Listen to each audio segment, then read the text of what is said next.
आपण मैंने समस्ते एबे फूलकोबी ठारू टिके दूरेगी रोचती। फूलकोबी पूरा पूरी आउ टेस्ट नहीं बोली घर को आणनी बोली कहते जिते फूलकोबी जी आण भी कहूली ये फूलकोबी ना ना एतर आणन फूलकोबी किसी भी भल लगुनि टेस्ट लगुनि जिते तेल मसला दे रोषे करवा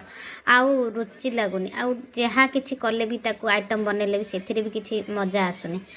मु गोटे थर एमती प्रकार बनैली से एते बढ़िया लगे समस्त को एबे पुणी आउ थे से फूलकोबीर आनिबार बाट खोलीगला आउ थे। चलते मु आज जो प्रकार बनई आपने निहाती से प्रकार बनइले से सिस्टम रे आपने आउ थे फूलकोबी की पछरे पकई देथिली ना आउ थे किणी नहीं आस बोली कही समस्ते आउ थे घरे बनैया ट्राए करेंगे। नमस्ते मोर यही छोटिया ब्लॉग को आपको स्वागत। जय जगन्नाथ। एबे देखंतु मो फूलकोबीटा को भल भाव में धोईकी नहीं आसी एकदम क्लीन कर देइछि तार ढेंप फेंप काढ़ी अल्प अल्प थी देख सफा सुतर काटिकी नहीं आसती टिके हलदी आ लुण रे अधिक टिके समय भिदेगी रखिदेवे। एबे टिके टेस्ट टिके कम नागुची बोली मन उणा करनी पुणी ये जो रेसिपीटा देखला थे आउ थे आने आउ थे रोषे कर एटा कौ भाया कर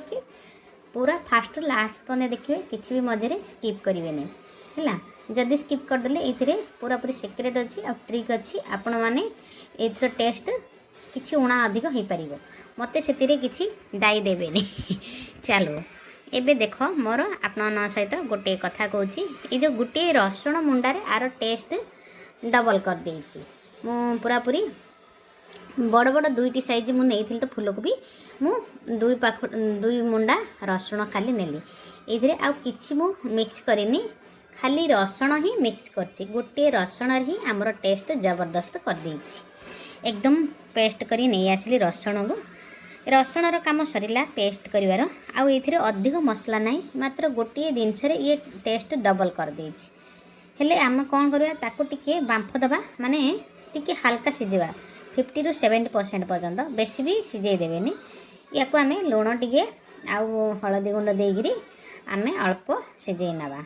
आर काम तो सरीगला मामा देखंतु ये आमर बसईदे चुली रे। जो मानू ये रेसिपीटी भल लगुच समस्ते लाइक कर जो मैंने नुआ आसुच्च सांग मैंने से माने सब्सक्राइब कर आउ मोर जो मानू अधिक टिके भल लगे से माने कमेंट करिवो आ को जगार भी कमेंट करचंदी से जगार भी मते मेसेज करिवो मते पढ़ी की बहुत खुशी लगियो आपन पई आउ नुआ नुआ वीडियो भी मते छाड़ीबा को इंटरेस्ट लागिवो। एइथरे हमर खाली अधिक जिनस माने लंका पियाज टमाटो नहीं से भितर मोर देखो फूलकोबी सीझीगला है सेटा को मु साइड करनेली से सेम कड़े रे आमर टिके अधिक परिणाम रे तेल नेबे याको मु 3 चामच खंडे तेल नहीं गली गोटा फुटण गोटे तेजपत्र दुईटी देली आउ अधिक टिके पियाज टिके स्लाइस करी काटिदेली माने लंबा लंबा हिसाब रे काटी आको चुन चुन करेंगे लंबा लंबा हिसाब रे काटी नेबे आउ देखिए थरे मात्र यहाँ ट्राए करंतु मते कमेंट करेंगे खाईगिरी ये बढ़िया पखाला सांगे खाइले हम आउ परोटा रोटी सांगे भी खाइले हम तो आपको भल भाव आम पियाजटा को टिके ब्राउन होला पर्यंत भाजी नवा एकदम पूरा ब्राउन करेंगे एमती अल्प अल्प ब्राउन करेंगे तापर मु गोटे टमाटो आ गोटे लंका देली आप दरकार है अधिक भी लंका नहीं पारे। तापर मु जो रसुण पेस्ट नहीं थी देखूँ ये ना अदा पकेबे ना पियाजर पेस्ट पकेबे खाली रसुणर पेस्ट देवे आप देखिए ना एकदम कान मुड़िले भी उठिबेनी गोटे रुटी बादे गोटे परोटा बादे 2-4टी खंडे खाईदेवे भात जेतिकी खाऊले तार 2 गुण खाईजिबे। विश्वास करंतनी मो कथा को टोटल निजे ट्राए करंतु अल्प किछि जानि पारबे मु बारंबार कौन पे कहूँ आ बढ़िया टेस्ट अच्छी बोली। तो एबे मु नेली गुंड मसला रे अल्प लंका गुंड हलदी गुंड आ जीरा धनिया पाउडर माने आमर जेमती घर मसला से हिसाब रे खाली गोटे जिनस स्किप करेंगे जे अदा को आ पियाज को बाटबे निहाती भाव में अधिक टिके परिणाम रसुण बाटिके नहीं थे मु नेली टिके भृषंग पत्र टिके देली तापरे धनिया पुदीना भी ये ही यूज करदेली माने मसला रे ही आमर कहीं बेसी समय आउ हेनी ना भजाटा बेसी समय कहीं हेनी आमर तो ऑलरेडी आमर फूलकोबी की हल्का लुण हलदी सीझा हो जाए मसलार ग्रेवी भितर जिते समय भेदेब से समय पता ये भितर बसैकी रखा कथा मसलाटा को आम जमती भल भाव तेलरू मसला कषि होगी जमी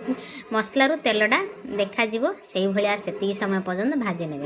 देखूँ मु पूरापूरी एवं भाजीला आमर जहाँ थिला एथर पानी पानी एथर देवेनि पानीटा को आम साइड कर नहींचे जमी पानीटा छाणी देचे छाणिकी आमर फूलकोबीटा देले एथर आम मसला को उल्टपाल्ट कर सरी आती आमर लुण देते आ बाकी आमर देखिकी अंदाज करी सेतिकी देनवा देकी उल्टपाल्ट करनवा आमर मसला को आमर फूलकोबी की से भितर आमको भेद आउ भल भाव गोले तोड़े होमको आउ थे दुई थर ढांकुणी दबा पड़ो निहाती भाव समस्ते वीडियोटी देखला परे निश्चित भाव आउ थे फूलकोबी आनी रेसिपी की ट्राए करेंगे आउ देखु एवं मु भल भाव गोला तोड़ा करनेली गोलेगिरी आउ कि मसला आम जहाँ दबा पर दबा आपको आउ टे कभर कर घोड़े नवा एवं कभर कर गोटे 2 मिनट होगला आम आउ थे पुणी काढ़ी आपको घांटा घांटिकी आउ खाली आमर देले गरम मसला टिके आउ कस्तूरी मेथी टिके एतिकी ही आमर मोर ए रेसिपी बेसी किछि सामग्री लागुनी अल्प जिनस भितर टेस्ट जबरदस्त माने 100 to 100 यार टेस्ट आपने निहाती भाव में ट्राए करेंगे एवं मोर पूरापूरी फूलकोबीर भजा रेडी आबे आम चलतु आम जमी भाव कले ना भावुवे यही भजा को आपने देखिकी आइडिया करें केते बढ़िया टेस्ट थी आ कलर भी देखूँ केमती देखा जाउची पूरा आमर लिभर छतु यही भाया आ चिकेन मटन कषा टाइप रो ही देखा जाउची आपने देखिपे यही भाया ही कषे मसलाटा को ध्यान देवे मोर ये केतेटा आपन टिप्स अच्छे मसलाटा को एकदम भल भाव कषिबे जमी फूलकोबी न पकेबा पूर्वर सेतिकी समय कषिदेवे